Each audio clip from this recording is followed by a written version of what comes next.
बोले श्री सद्गुरुदेव भगवान की, बोले वृंदावन बिहारी लाल की, सत्य सनातन धर्म की।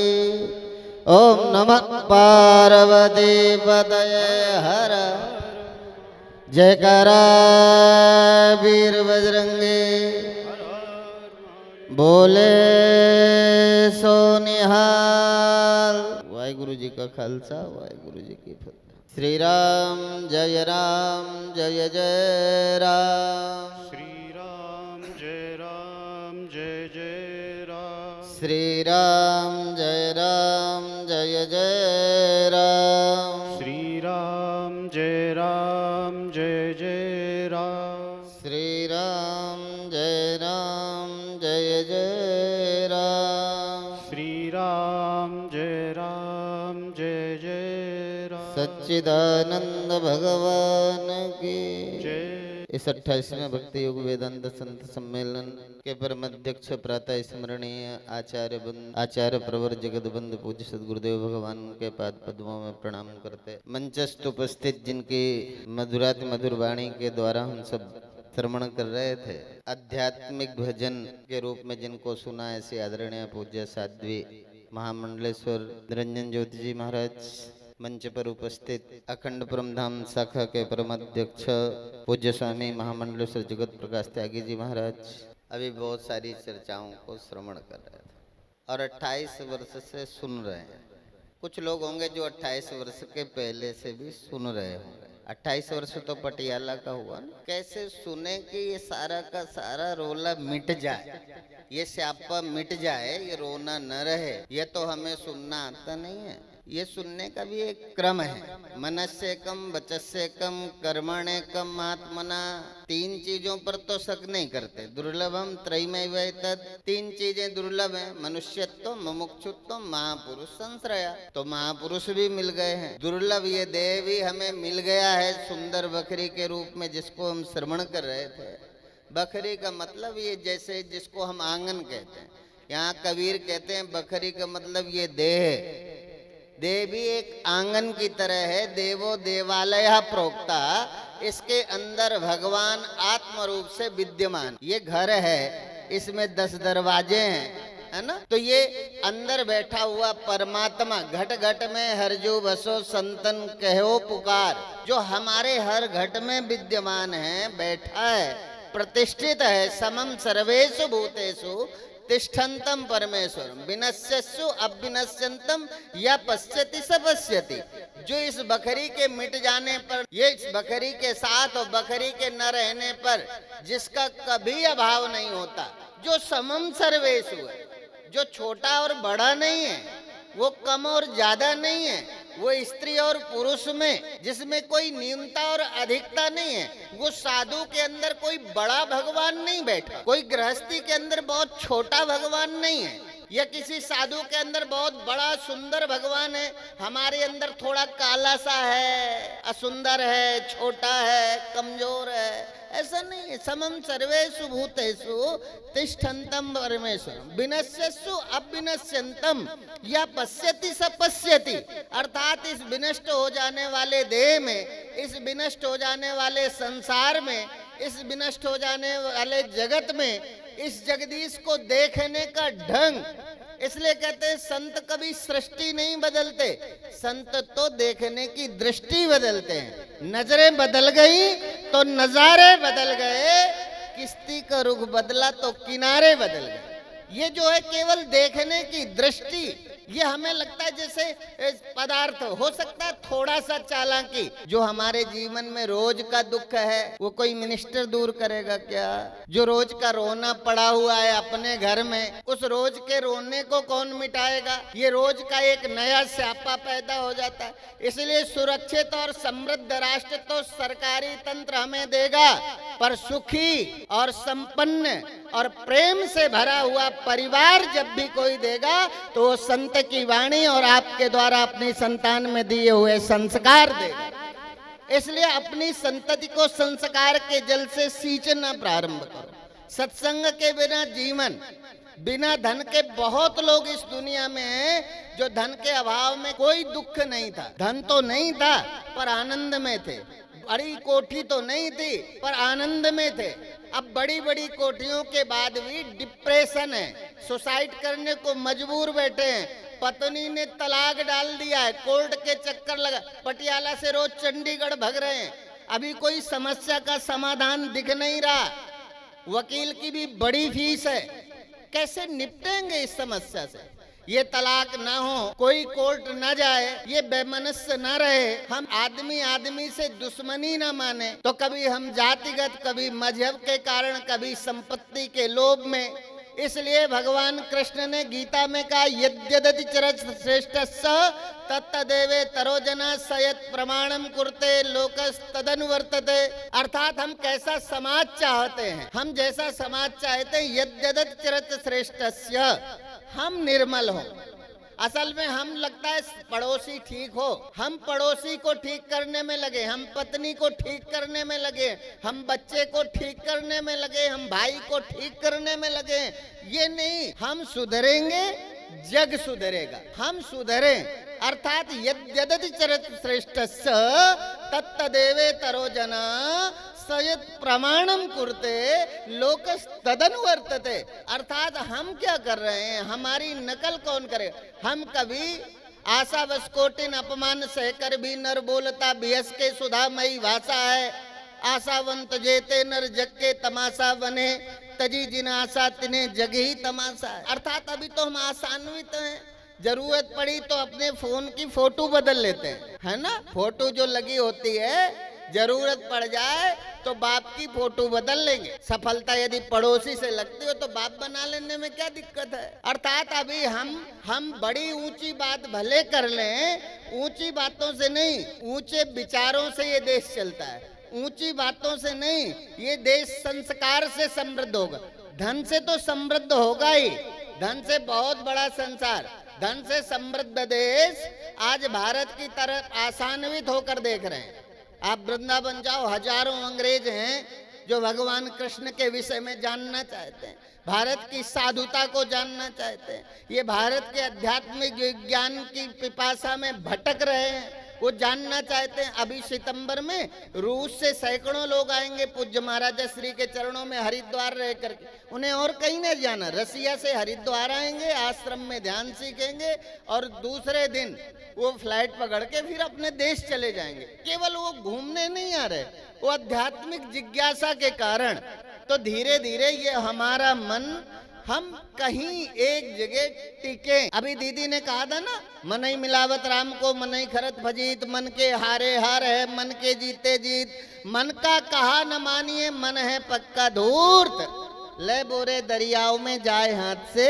अर्थात ये मन जो है ना, ये मन हमें घुमाता रहता है। इस मन को, क्योंकि ये सदा नहीं रहना, जातस्य ही ध्रुव मृत्यु ध्रुवम जन्म मृतस्य च। कल मैंने कहा था यहाँ सदा और सर्वत्र की कोई व्यवस्था, सदा और सर्वत्र को जानने के अलावा जो भी आपने इकट्ठा कर लिया यहाँ सदा रह सकते नहीं, साथ ले जा सकते नहीं।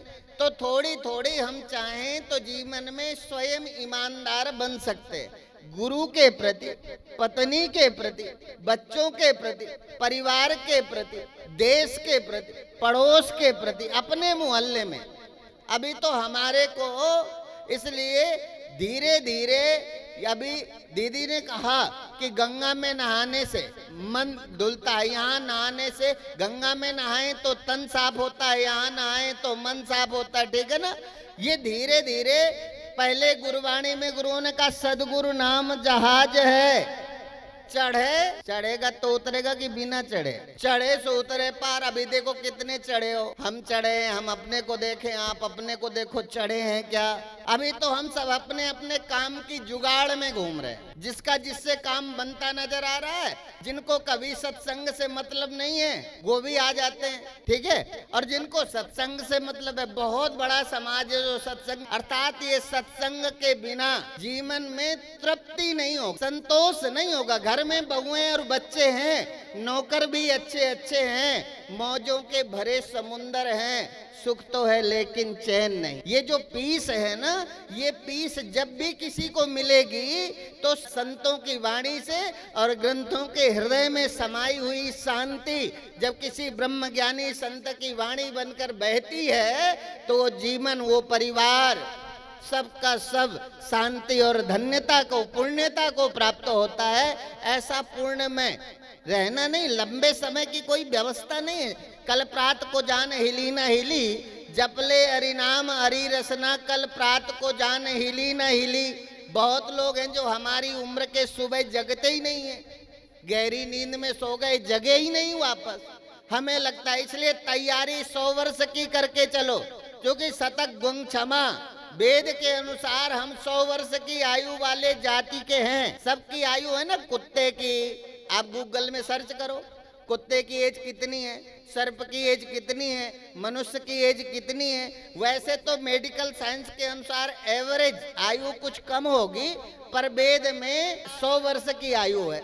इसलिए व्यवस्था 100 वर्ष की हो। जियो आज को अंतिम समझकर, सुबह जगोगे नहीं जगोगे, इसलिए जो भी पुण्य करना है आज कर लो, जो भी शुभ कर्म करना है आज कर लो, जो सेवा करना है आज कर लो, जो सत्संग सुनना है आज सुन लो। कल जगोगे क्या?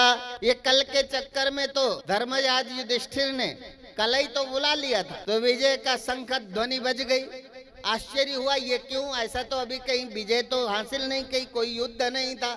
पूछा तो बोले और इससे अच्छा क्या, इससे ज्यादा विजयी और कौन हो सकता है? आपने कहा कल, अर्थात एक दिन तो हमने काल से जय कर लिया ना, एक दिन तो हम काल जयी हो गए, तो पता चला अपनी भूल का। हमें लगता है जैसे 100 वर्ष भी क्या है, पर कहते टिक टिक करती घड़ी सभी को मानो यह सिखलाती है, करना है सो जल्दी कर लो घड़ी बीतती। ये जो है चल रहा है, इसलिए ये रहेगा नहीं, जो रहेगा नहीं उस पर आसक्त होना। इसलिए काम न छोड़ो, काम न छोड़ो, काम नहीं छोड़ना।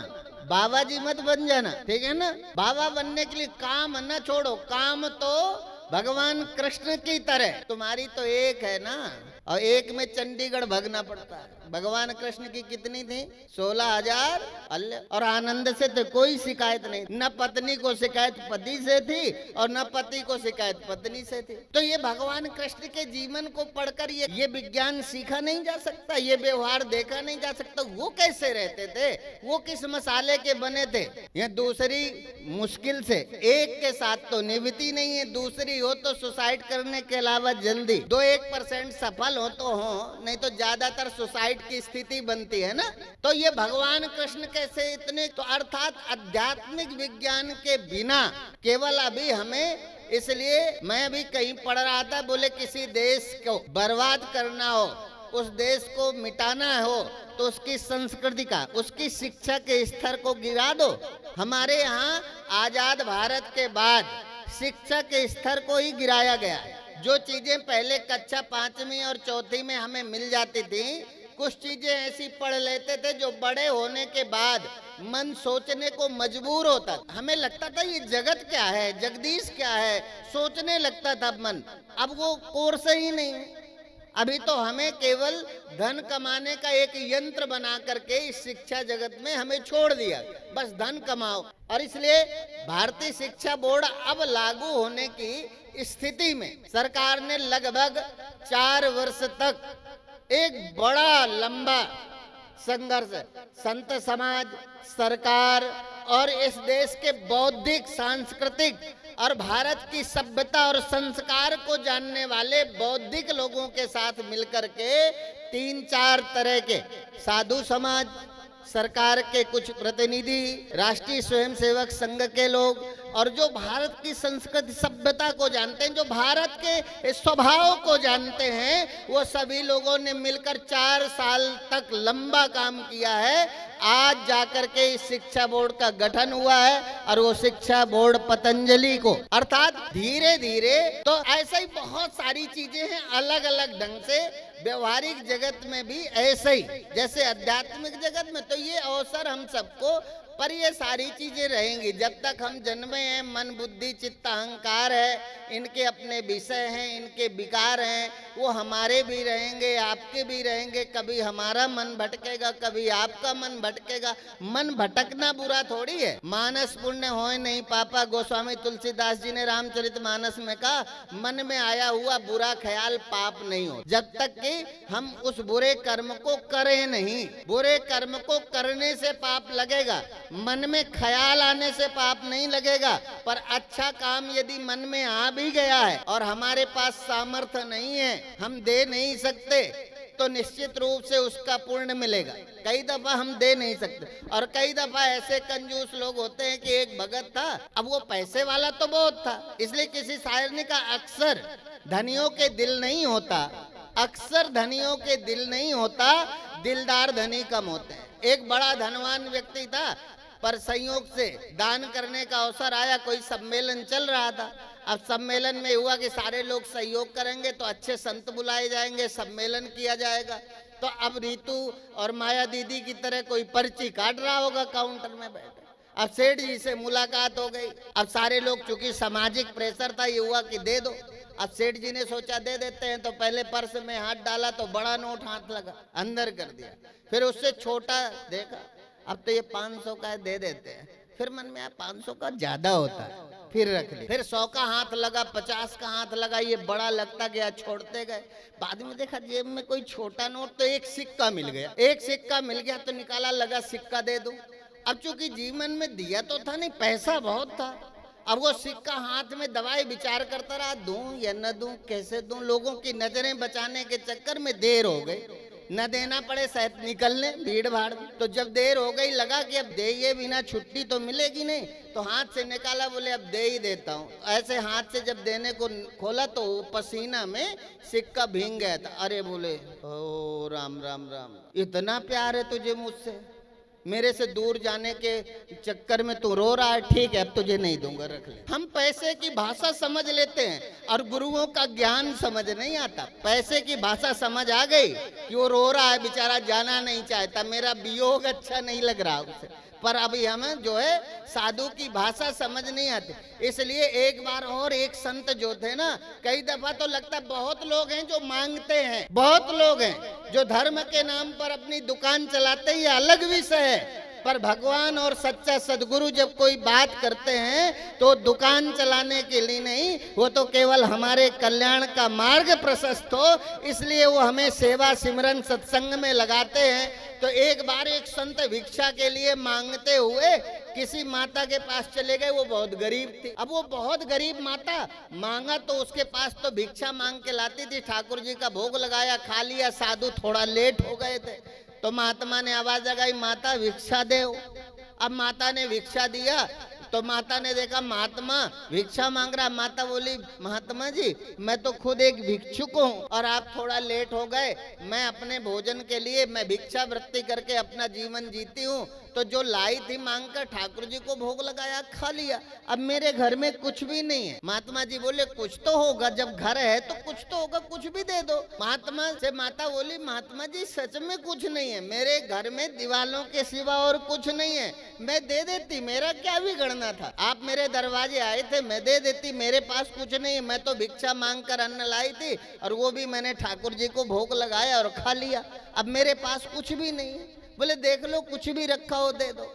बहुत जिद की महात्मा जी ने, पर माता ने कहा जब कुछ है नहीं, तो महात्मा जी कहते हैं यदि तेरे पास कुछ नहीं है तो चलो ठीक है, पर तेरा घर तो तेरा है ना। बोले हाँ। तो आंगन किसका? बोले तेरा है। तो बोले अपने आंगन की थोड़ी सी मिट्टी ला के मुझे दे। अब वो माता गई, अपने आंगन से मिट्टी खोद के लाई और वो मिट्टी महात्मा की झोली में डाल दी। फिर माता ने याचना की कि बताओ महात्मा जी ये मिट्टी आपने मेरे से क्यों मांगी? आटा होता झोली में डालते समझ आता, पैसा होता जेब में डालते समझ आता, भोजन होता टिफिन में रखते समझ आता, आपने तो मिट्टी भी रख ली, मिट्टी क्यों मांगी? बोले माता जी आज तुम्हारे पास देने के लिए नहीं है, मैं जानती हूँ कि आज तुम्हारे पास देने के लिए नहीं है, पर आज यदि तुमने एक साधु को ना करके दरवाजे से वापस कर दिया तो कल तेरे पास बहुत सारा धन होगा पर देने का मन नहीं होगा, इसलिए देने का संस्कार जिंदा रहे तेरे दिल में, इसलिए मैंने मांगा। मिट्टी का मुझे कोई मकान मेहमान थोड़ी बनाना, पर तेरे मन में देने का भाव बना रहे। अर्थात साधु तो भक्तों के, जो सच्चे सदगुरु होते हैं, जो सच्चे संत होते हैं, वो भक्तों के हृदय में वो श्रद्धा जीवित बनी रहे। जिस श्रद्धा के आंगन में भगवान क्रीड़ा करते हैं, ऐसा वो नंद बाबा यशोदा की तरह श्रद्धा स्वरूप तुम्हारा हृदय, तुम्हारे आंगन में खेलता हुआ कन्हैया एक दिन तुम्हें सुखी कर दे, इसलिए वो तुम्हें, हम सबको इस सेवा के कार्य में लगाते हैं। इसी के साथ मैं अपनी वाणी को विराम। पूज्य सदगुरुदेव भगवान के पावन चरणों में प्रणाम। बोले सदगुरुदेव भगवान की, बोले सत्य सनातन धर्म की। ओम नमः पार्वती पतये हर हर मा।